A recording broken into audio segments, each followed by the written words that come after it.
Hello class. Welcome back बच्चों। तो प्यारे बच्चों, स्टार्ट कर रहे हैं नया लेक्चर। बाबू, एक नए टॉपिक के साथ आज चर्चा को शुरू कर रहे हैं। टॉपिक का नाम है the goals of 5 year plans. इधर देखना प्लीज मेरी तरफ।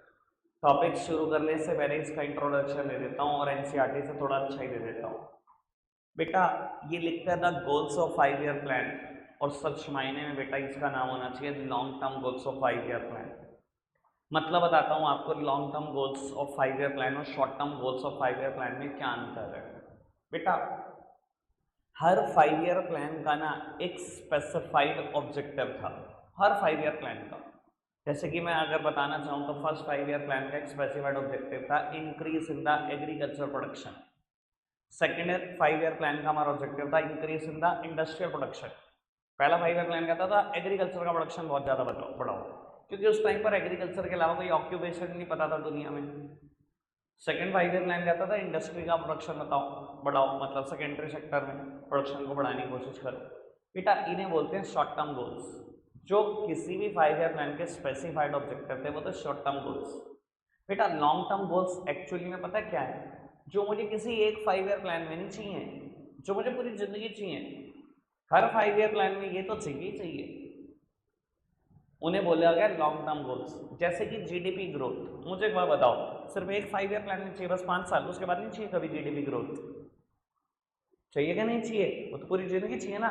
तो वो क्या है? वो लॉन्ग टर्म गोल है। समझ में आया? शॉर्ट टर्म गोल और 5 ईयर प्लान क्या चीज़ थे और लॉन्ग टर्म गोल्स। मैं पढ़ाने जा रहा हूँ आपको long term goals, short term goals जिसकी जरूरत होगी वो याद करा दूंगा, वरना नहीं। ठीक है जी, पढ़ना शुरू करना।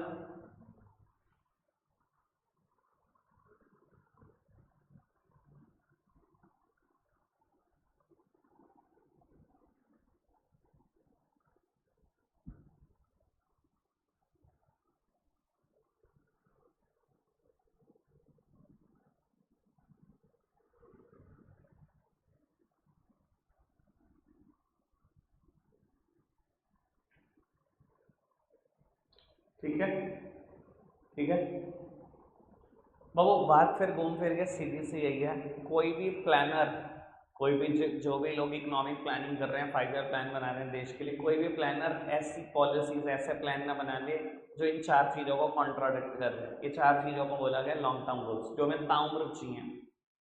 ठीक है ना, ये एक 5 ईयर प्लान का गोल हो ही नहीं सकते कभी। ठीक है जी, अगेन ये सेटिंग का नाम ग्रोथ नहीं होना चाहिए, जीडीपी ग्रोथ होना चाहिए। ये भी एनसीईआरटी की गलती है यहाँ पर। जब आप पढ़ोगे कंटेंट तो आपको समझ में आ जाएगा जीडीपी की बात चल रही है, जीडीपी ग्रोथ की बात चल रही है। पता है ना जीडीपी क्या होता है? क्या होता है? प्राइमरी सेक्टर, सेकेंडरी सेक्टर और टर्शरी सेक्टर मिलकर जितने भी गुड्स एंड सर्विसेज प्रोड्यूस करेंगे एक साल में एक इकोनॉमी में, बेटा वो उस इकोनॉमी का जीडीपी कहलाएगा। फिलहाल पढ़ना जा रहा, फिर मैं चर्चा करूंगा, एनालिसिस करूंगा जब आप पढ़ दो।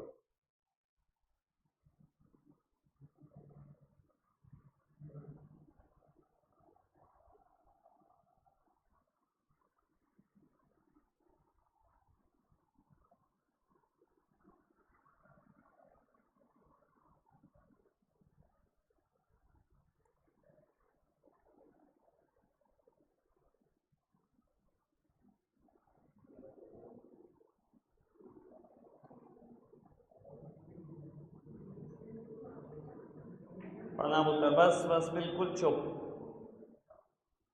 भाई बैच को आप बड़ा कर दोगे। जो बैच 20 मिनट का चलाना है आधा घंटा तो आपकी इच्छा है फिर।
ठीक है, अभी पढ़ते चलो।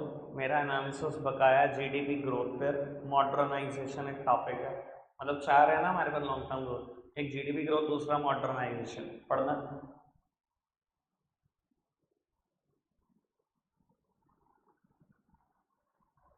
ढंग से पढ़ना क्योंकि मैं पूछूंगा क्या पढ़ा आपने, बात ये है।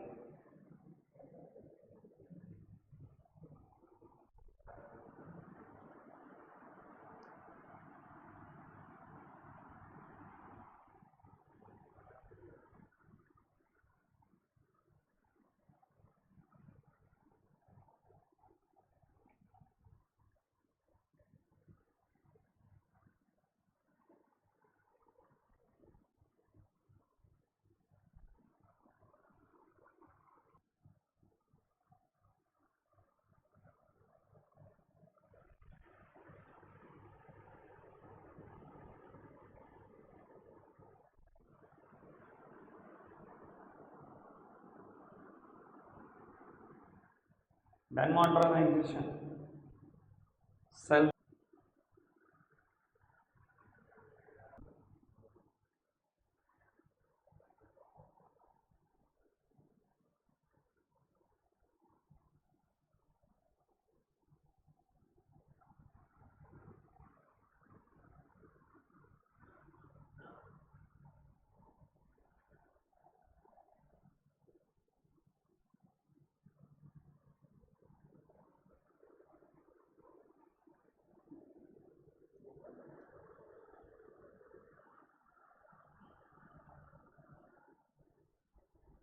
पढ़ो, उसके बाद आपका काम खत्म, मेरा समझाने वाला काम शुरू।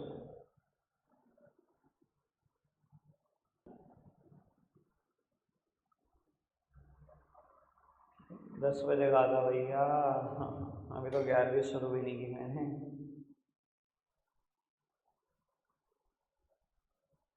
बारिश आ गई इसका मतलब बाहर। बेटा मैं रिवर्स ऑर्डर में शुरू करूंगा, आप प्लीज सामने देखना मेरी तरफ। सबसे पहले बात करूंगा इक्विटी की। कुछ बात आपको ना फ्योल के प्रिंसिपल जैसी भी नजर आ सकती है। बेटा इक्विटी का मतलब किसी भी हाल में इक्वल डिस्ट्रीब्यूशन से नहीं है। इक्विटी का मतलब बराबर नहीं होता, इक्वल नहीं होता। बेटा इक्वल पता कब होगा? इक्वल डिस्ट्रीब्यूशन का मतलब समझते हो? इक्वल डिस्ट्रीब्यूशन का मतलब है when all the members of the society get equal share in the national income. सबको बराबर शेयर मिले नेशनल इनकम में, बिल्कुल बराबर। आप ब्रांच मैनेजर हो, चाहे आप बैंक में क्लर्क हो, चाहे बैंक के चपरासी हो, सैलरी बराबर। स्कूल के प्रिंसिपल, स्कूल के नॉर्मल टीचर, स्कूल के बाहर बैठा हुआ चपरासी, सैलरी बराबर। ये होता है equal distribution. Obviously no society would seek this, कोई नहीं चाहता ही। बेटा इक्विटी का मतलब इक्वल से नहीं है, इक्विटेबल से है। इक्विटेबल मतलब the differences allowed in the salary but it should be with in a reasonable limit. और जो रीजनेबल लिमिट है, जो जो डिफरेंस है, डिफरेंस का बेसिस क्या होना चाहिए? आपके एजुकेशन, एक्सपीरियंस, क्वालिफिकेशन होना चाहिए, ठीक है ना। बट बेटा इंडिया में सच में इक्विटी है क्या? मैं हमेशा इस चीज़ को प्रूव करने के लिए एक एग्जांपल देता हूँ। मैंने पहले भी शायद आपके बैच में कभी ना कभी किसी जगह दिया होगा। एक डॉक्टर 1 घंटे की सर्जरी के 1 लाख रुपए चार्ज करता है। उसी के क्लिनिक के बाहर खड़ा हुआ वॉचमैन 8,000 रुपये महीना कमाता है। 8,000 रुपये महीना मतलब साल के 96,000 रुपये। और डॉक्टर ने 1 घंटे की सर्जरी करके 1 लाख रुपए अंदर कर लिए। बेटा the difference is too large to be socially justified. ये डिफरेंस बहुत बड़ा है, ये खाई बहुत बड़ी है। आज भी मुझे लगता है सरकार को इस चीज पे काम करना चाहिए। अभी भी ये खाई खत्म नहीं होने का नाम ले रही, चाहे कितने ही एफर्ट प्रयास थे सरकार के। इक्विटी आज तक हमारा ऑब्जेक्टिव अचीव नहीं हुआ। भाई डिफरेंस होना चाहिए, मैं मना नहीं कर रहा हूँ कि चपड़ासी और डॉक्टर में डिफरेंस ना हो, बिल्कुल हो। बट डिफरेंस यार एक रीजनेबल लिमिट तक ही तो अच्छा लगता है। इनके पैसों में डिफरेंस होना चाहिए, बिल्कुल कमाने में डिफरेंस होना चाहिए, पर एक लिमिट तक ही तो अच्छा लगता है। ऐसे थोड़ी तेरी 1 घंटे की कमाई और उसकी 1 साल की कमाई बराबर है। समझ में आ रही है बात? क्लियर है इक्विटी? बाबू उसके बाद आपने एक टॉपिक पढ़ा है सेल्फ रिलायंस। कुछ लोग सेल्फ रिलायंस बोलते हैं, कुछ लोग सेल्फ सफिशिएंसी बोलते हैं। सेल्फ सफिशिएंट होना, अपने आप में सफिशिएंट होना, क्या मतलब इस बात का? बेटा इसका मतलब है देश के अंदर से ही जरूरतों को पूरा करना, बाहर से नहीं। किसी टाइम पर बेटा इंडिया ने ना कुछ ऐसा फेस किया है कि इंडिया को अपना लॉन्ग टर्म गोल बनाना पड़ेगा सेल्फ सफिशिएंसी। ऑब्वियसली बेटा देखो नेचर ने डिफरेंस किया है, नेचर का जो मैसेज है ना वो बहुत अलग है। नेचर ने इंडिया को सब कुछ दिया क्या, या यूएसए को सब कुछ दिया क्या, या ऑस्ट्रेलिया को सब कुछ दिया क्या? नहीं। नेचर का तो मैसेज बिल्कुल क्लियर है कि भाई तुम सब एक ही हो, इकट्ठे मिलकर रहोगे तो ही कुछ कर सकते हो, वरना कुछ नहीं कर सकते। नेचर का तो मैसेज बिल्कुल क्लियर है बाबू। इतना कुछ अलग होने के बाद भी इकट्ठा रहना पड़ता है। इंडिया को क्रूड ऑयल मांगना पड़ता है, इंडिया को गोल्ड मांगना पड़ता है, तो दूसरे देशों को हमारे से स्पाइसेस, मैंगोज, कैश्यूनट, ये सब चीज़ें उनको खरीदनी पड़ती है हमसे, ठीक है ना। कोई भी पूरा नहीं है ना अपने आप में। बट यहाँ सेल्फ सफिशिएंसी का मतलब है चाहे आप किसी चीज में पूरे नहीं हो पर फूड ग्रेन्स में हमेशा पूरे रहो। Self sufficiency here means dependency upon domestically produced output, particularly food grains.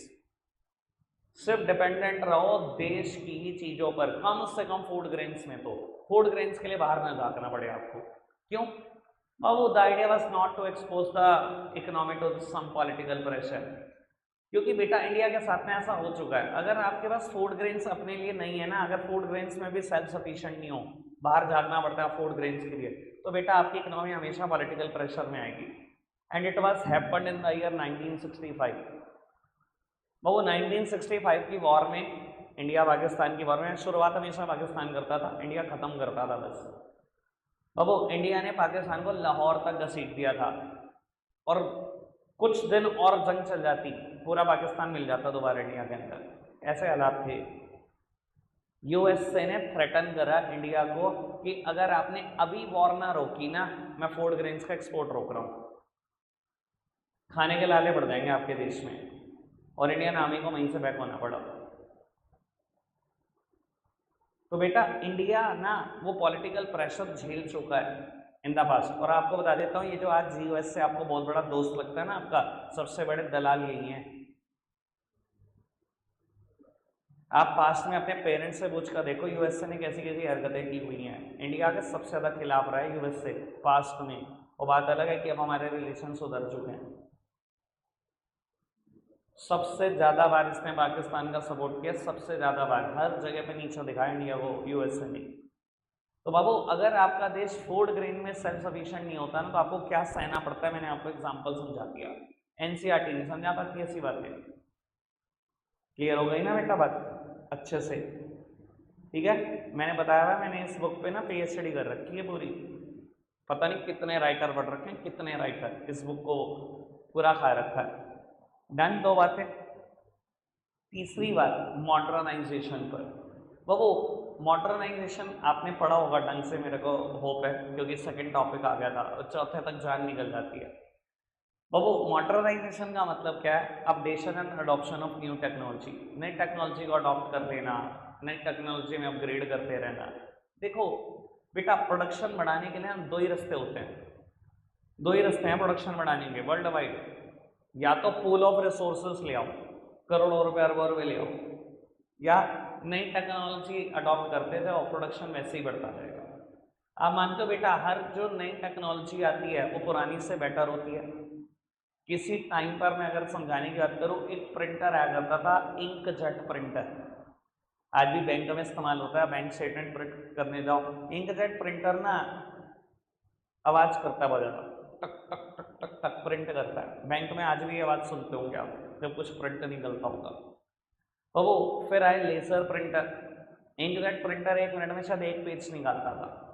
मैं एक लेजर प्रिंटर खरीद कर आया, अब तो 10 साल हो गए, 2014 में, HP का।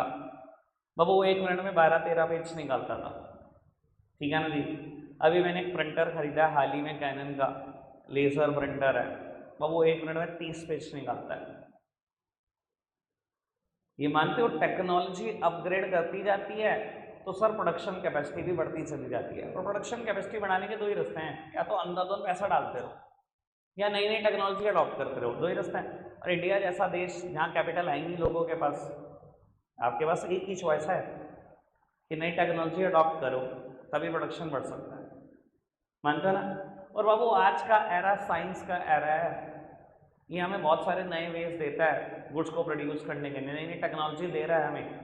और इंडिया में तो आप एग्जाम्पल भी देख सकते हो, ग्रीन रेवोल्यूशन, आईटी रेवोल्यूशन जो हुए हैं नई टेक्नोलॉजी की वजह से हुए हैं। अगर अगर आपको थोड़ा सा आइडिया तो मैं एक बात बोल देता हूँ, ग्रीन रेवोल्यूशन इंडिया में हुआ था जब इंडिया ने अडॉप्ट की थी HYV टेक्नोलॉजी। पता है आपको? ये हाइट वैरायटी सीड्स, ठीक है ना? हमने ये नई टेक्नोलॉजी अडॉप्ट करी तो जाके हमें रेवोल्यूशन देखने को मिला, तो हमारा प्रोडक्शन दो दो तीन तीन गुना हो गया, वीट का प्रोडक्शन 2-3 गुना हो गया था, सिर्फ साल 2 साल में इतना अंतर आ गया था। आईटी रेवोल्यूशन इंडिया में हुआ है, वो भी बेटा हमारी टेक्नोलॉजी की वजह से हुआ है। तो बाबू ये दिखाता है कि मॉडर्नाइजेशन क्या चीज़ है, कैसे हम नई टेक्नोलॉजी को अडॉप्ट करके बेटा कितना प्रोडक्शन बढ़ा सकते हैं। पर इसने एक बात और बोली, मॉडर्नाइजेशन का मतलब सिर्फ नई टेक्नोलॉजी को अडॉप्ट करना नहीं है, change in the social outlook to इस मॉडर्नाइजेशन। और वो ये सोशल आउटलुक बदलना क्या है बेटा? वोमेन्स को इंपॉर्टेंस देना, हर फील्ड में आगे लाना, इक्वल राइट्स देना, ये भी बेटा मॉडर्नाइजेशन ही है। और यार हो रहा है मॉडर्नाइजेशन, मैं लोगों की सोच बदलते हुए देख रहा हूँ पिछले कई सालों से अब तक, और आप भी देख रहे हो बेटा। फार्म्स में देखो, फैक्ट्रीज में देखो, ऑफिस में देखो, टीचर्स को देखो, बैंक्स में देखो, हर जगह पे वुमेन का पार्टिसिपेशन बढ़ता चला जा रहा है। तो सर हो रहा है मॉडर्नाइजेशन, तो हमारे तो देश का सोशल आउटलुक भी बदल चुका है।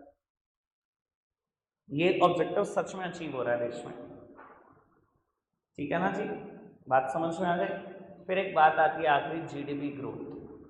बाबू जीडीपी का मतलब अभी मैंने बताया कि अगर बहुत बहुत ही आसान सेंस में डिफाइन करना हो तो increase in flow of goods and services GDP. तो ग्रोथ क्या है बेटा? जीडीपी है increase in flow of goods and services. अगर ये इंक्रीज कंसिस्टेंट रहे तो बेटा इसे हम बोलेंगे ग्रोथ हो गई, जीडीपी ग्रोथ। और एनसीईआरटी से बेस्ट एग्जांपल कोई नहीं दे सकता जीडीपी ग्रोथ को समझाने के लिए। इसने बताया कि जीडीपी को एस्यूम कर लो like a cake, and growth means increase in the size of cake. ऐसे ही बताया एनसीईआरटी ने कि जीडीपी केक की तरह है, और ग्रोथ क्या है? Increase in the size of cake. और जितना बड़ा साइज होगा उतने ज्यादा लोग एंजॉय करेंगे केक को। सेम लाते हैं बेटा। बाबू अगर जीडीपी ग्रोथ रेट देश का बढ़ता जाएगा ना, तो थोड़ी थोड़ी बारिश तो हर एक के ऊपर आ जाएगी, ठीक है ना? कुछ ना कुछ हिस्सा सबका बढ़ जाएगा, ठीक है ना? और कैसे हो सकता है जीडीपी ग्रोथ रेट किसी एक शॉर्ट टर्म गोल, कैसे किसी एक 5 ईयर प्लान का गोल हो सकता है? हो ही नहीं सकता ना बेटा। ये चीजें तो हमारे को चाहिए ना, पूरी जिंदगी चाहिए, ठीक है जी? सारा एनालिसिस क्लियर? लिखना शुरू करें? लिखो फटाफट, स्पीड बढ़ाओ। बाबू मैं 5 ही मिनट में लिख दूंगा सारा का सारा टॉपिक, आपकी इच्छा आप कितनी देर में लिखना है। क्या 26 मिनट पड़े हुए? 10 मिनट में छुट्टी कर दूंगा, 10 मिनट भी नहीं।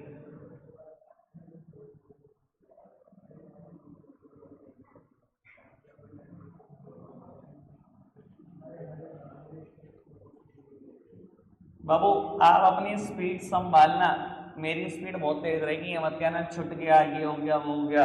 आप पहले बातें करोगे फिर छूटेगा।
कितना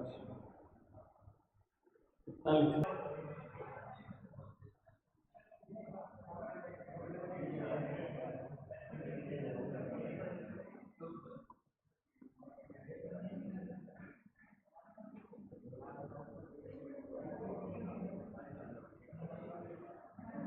बाबू मैं जाने नहीं दूंगा अगर नोट्स ना हुए। जितना जाने का शौक है ना 11th में बैठ के लिखोगे इसको। दिव्य सुन ले तो, और पार्थ तो भी सुन ले। हाँ मैं वैसे बता रहा हूँ।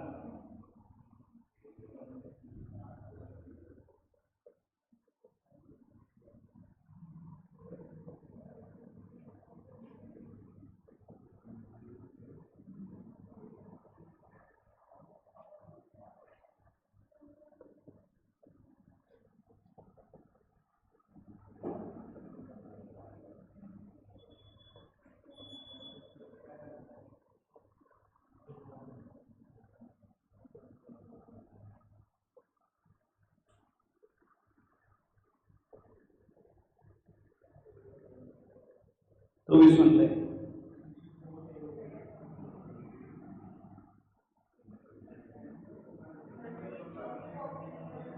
सोचूंगा मैं। हाँ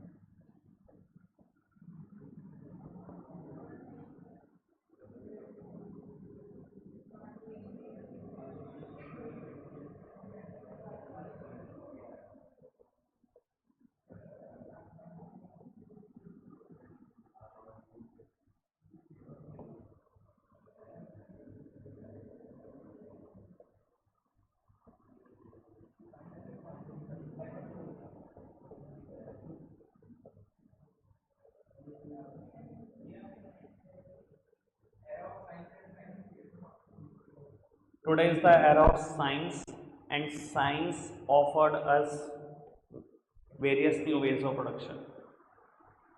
जब पंक्चुएशन सिखा रही थी टीचर, बंक पे था ना,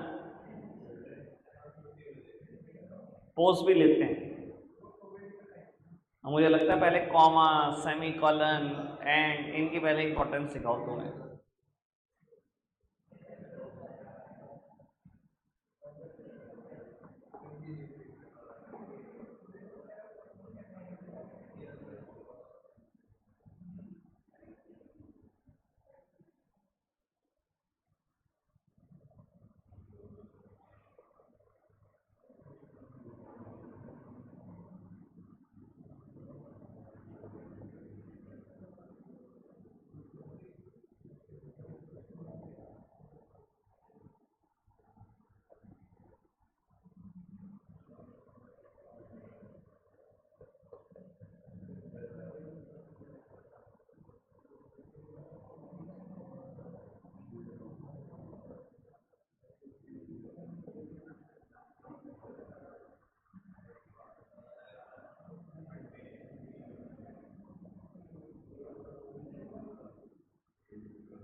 ना।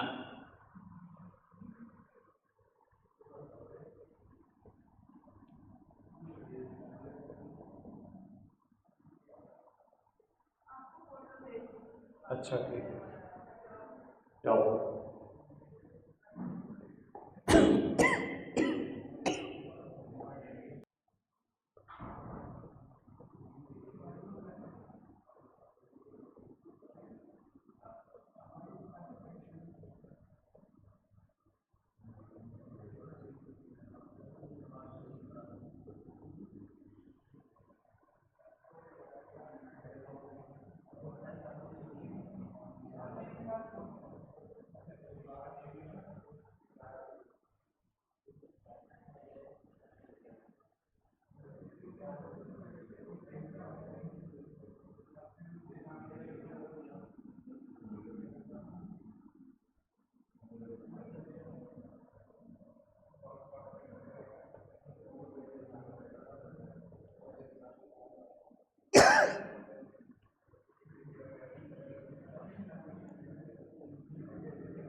नोट डाउन कर लेना बेटा, इसको रखते हैं। आज के लिए इतना ही है प्यारे बच्चों। बाय।